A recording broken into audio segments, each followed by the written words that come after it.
Hey, what's happening guys? Welcome to EReviews. In this video, we're going to take a complete look at the Moto G 3rd generation, also known as Moto G 2015. We'll be taking a look at the high-end variant which has 2GB of RAM and 16GB of ROM. So without any further ado, let's get to it.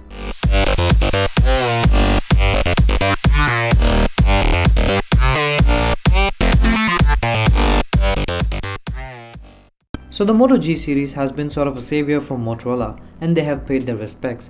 This is the same premium packaging that you see for their high-end devices. Jumping into the box, you will be greeted by the device itself. It's got a plastic sticker on top which mentions some of its features and one at the back with some instructions. Let's keep the phone aside for the time being and take a look at what else we get inside the box.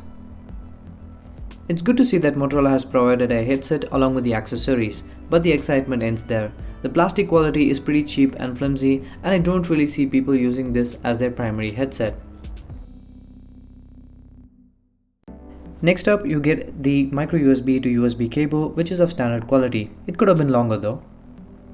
You also get this really nice dual output port travel charger with a cute little motor dimple. This is a very good value add when it comes to accessories.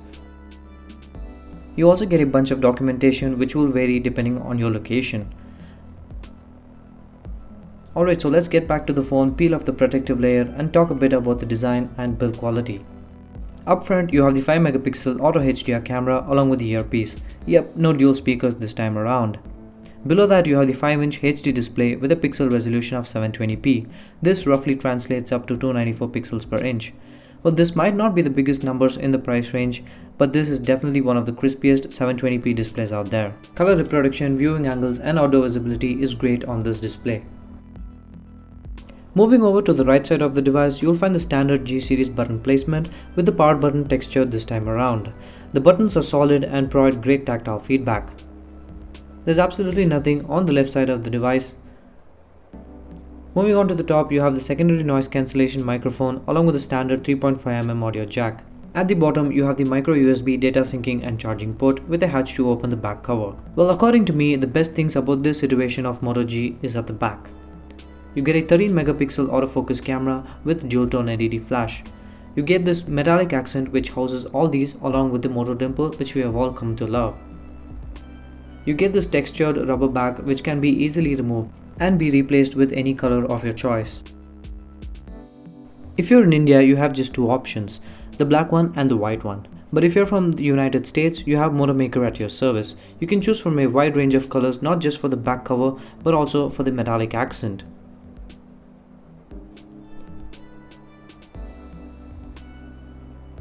You can also choose a flip cover for an extra couple of bucks. Coming back to the device, you can see that most of the interiors are sealed off. The only access you have are the two SIM card slots along with the micro SD card slot which can be expandable up to 32GB. The 2470 mAh battery is non-removable in order to assist with the IP65 rating. Yes, this phone is water resistant. You will also have to snap in the back cover in certain points in order to retain the water resistant capabilities. This is definitely one of the best improvements from last generation.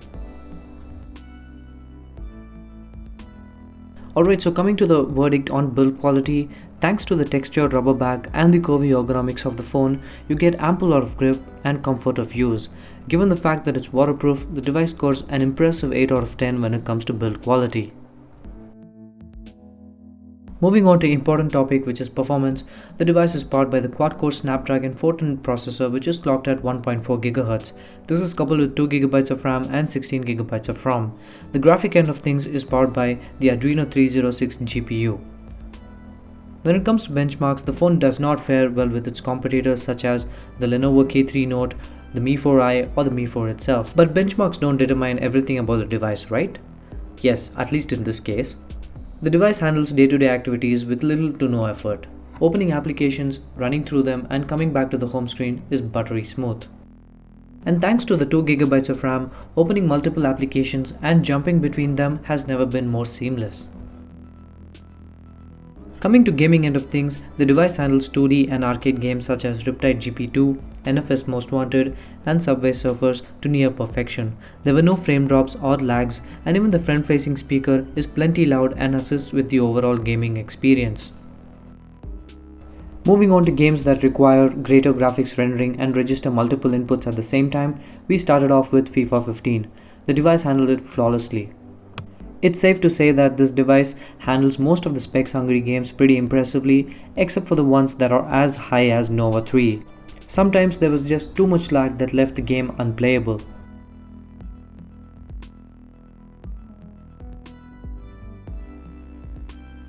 But this wasn't the case with other famous titles such as Dead Trigger 2, Modern Combat 5 or Asphalt 8.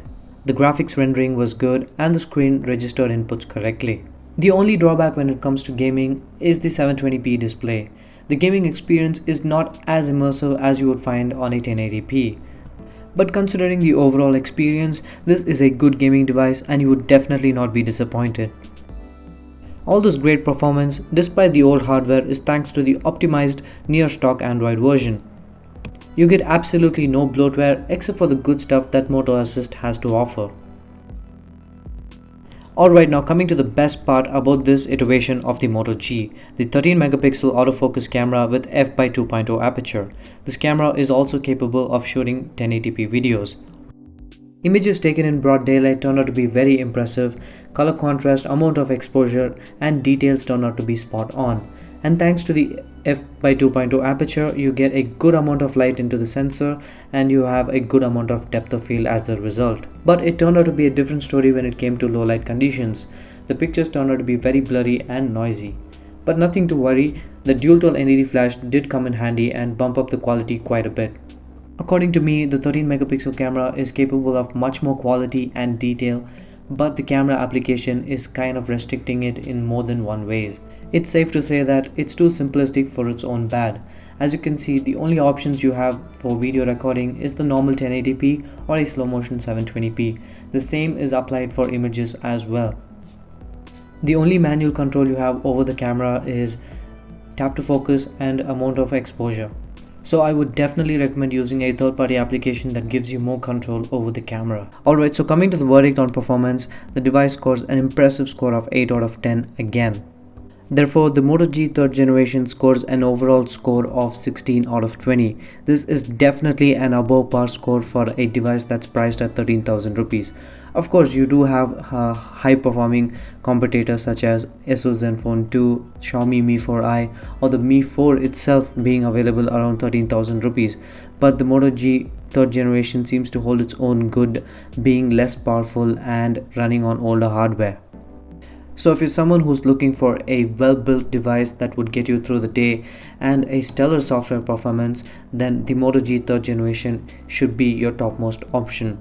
But do keep in mind that Motorola is no longer under Google, it's currently under Lenovo, so software updates might not be as fast as it was in the previous iterations, so watch out for that. Alright guys, so that brings me to the end of this video. I hope you guys liked it. If you did, go ahead and give it a big thumbs up and subscribe to the channel for more such videos.